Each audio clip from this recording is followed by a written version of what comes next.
Hey Codzzys, welcome back. Today, we're diving into iterative refinement, a super important skill for prompt engineering.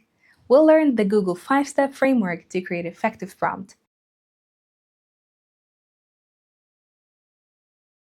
A good prompt follows a simple framework: task, context, references, evaluate, and iterate. If you ever forget a step, just remember, thoughtfully create really excellent inputs. Let's break down what each step means.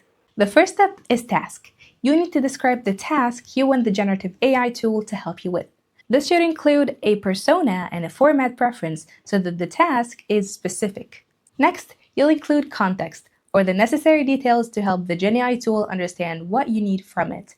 This is the difference between writing, "Give me some ideas for a birthday present under $30, and "Give me 5 ideas for a birthday present. My budget is $30. The gift is for a 29-year-old who loves winter sports and has recently switched from snowboarding to skiing."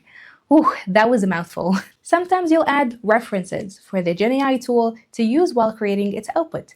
If you add examples of what you've done in the past as references, the Gemini tool can give you a more useful output. There aren't always going to be clear references, especially if you're working on something more abstract or searching for ideas or inspirations. Once you have your output, it's time to evaluate. Ask yourself if the input you provided gave you the output you needed. This leads us to the final part of the framework: iterate. If you evaluate your output and determine that you're not getting what you need, you can try again by adding more information or tweaking your prompt. One more note on the framework: there are plenty of ways to construct an effective prompt. Even though the order of how you construct a prompt is very important, it's still less important than the substance of the prompt itself. As long as you're thoughtfully creating really excellent inputs, your outputs should be great. All right, enough talk. Let's see this in action. We'll use Gemini to help us brainstorm ideas for a new high-performance sneaker line. We'll start with just a task, then add context, then references, evaluate, and iterate. Okay, here's our starting point. We'll ask Gemini to complete a task, but we're not really applying the prompting framework yet. Remember, thoughtfully create really excellent inputs. This prompt is all task and nothing else, which might give us an output that's too broad and not very useful. Still, Gemini generated 5 ideas with unique names and descriptions. This isn't a bad start, but we can do better.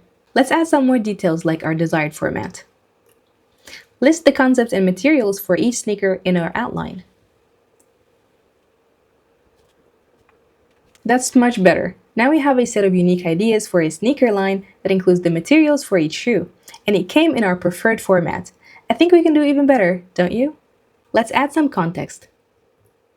The sneakers should be made for athletes doing cross-training activities. With the new information, Gemini created 5 new sneaker ideas that are more suited to our specific goals. Remember, getting tailored outputs means we need to provide a Gemini tool with more details and context in order to generate more useful results. You know what they say, the devil in the details. So let's give references a try. References give AI tools examples to work from, and this can mean asking a Gemini tool to learn from the tone, style, or length of a given reference.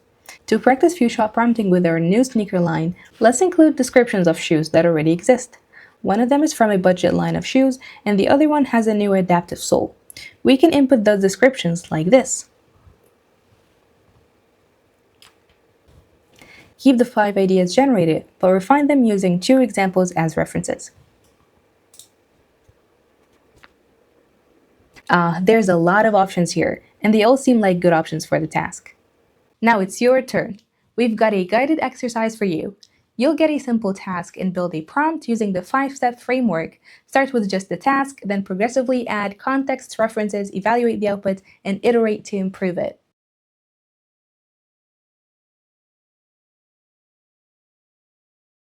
You've got this, Codzzys. See you in the next lesson.